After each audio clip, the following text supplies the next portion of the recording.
Programang ito ay rated SPG. Striktong patnubay at gabay ng magulang ang kailangan. Maaaring may masiselang tema, lengguwahe, karahasan, sexual, horror o droga na hindi angkop sa mga bata.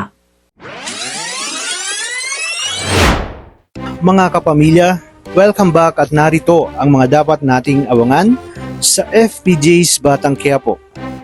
Ipinamukha ni Tanggol kay Rigor ang mga sinabi nito sa kanya na hindi ito mananalong mayor kailanman. Kaya naman re-rest back ang ating bagong mayor na si Tanggol sa harap mismo ni Rigor at ng buong kapulisan.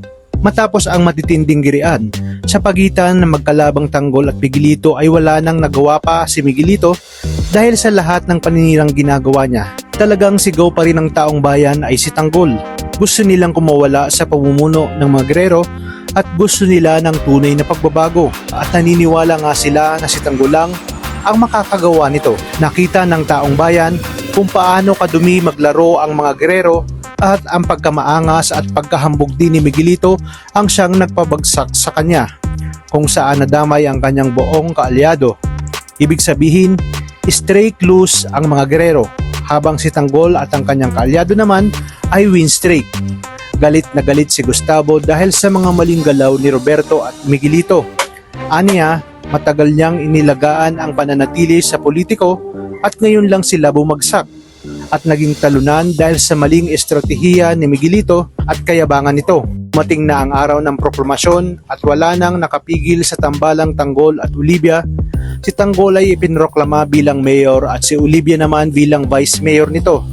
Dito binalikan ni Tanggol ang mga binitawang salita ni Rigor nang siya ay ipinakulong ni Miguelito.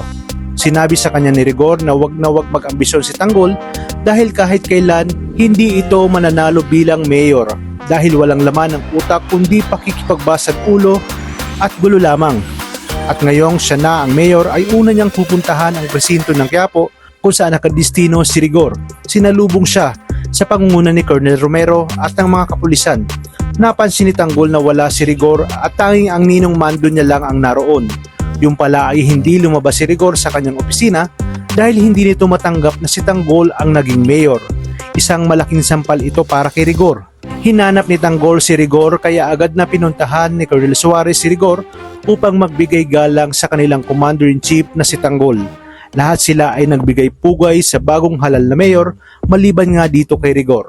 Para kay Colonel Romero, isa itong kabastusan kaya naman makakatikim si Rigor at posibleng matanggal sa serbisyo kung saan isang sabi lang nga lang ni Tanggol ay agad itong masisibak sa pwesto. Baliktad na ang mundo ngayon kaya humanda na si Rigor sa mga buwelta ni Tanggol. Kaya namang kapamilya, tutok lang dahil marami pa tayong dapat abangan dito lang sa FPJ's Batang Quiapo.